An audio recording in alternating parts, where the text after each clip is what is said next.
கர்த்தருடைய நாமத்துக்கு மகிமுண்டாவதாக. இன்றைய வார்த்தை சங்கீதம் 121:2.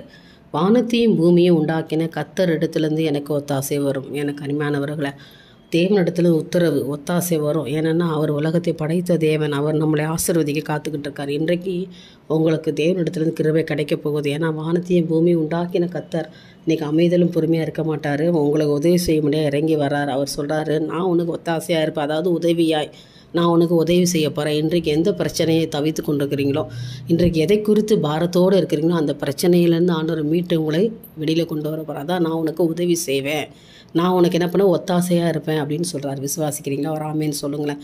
நிச்சயமாய் சர்வ லோகத்தையும் படைத்த தேவன் இன்னைக்கு சர்வாதிகாரியாய் உங்களோடு இருக்கிறார். அவர் தன்னுடைய பலத்தினால் உங்களை பாதுகாப்பார், உங்களுடைய கரத்தினால் உங்களை ஆசீர்வதிப்பார். நிச்சயமாய் ஒத்தாசை உங்களை தேடி வரும்.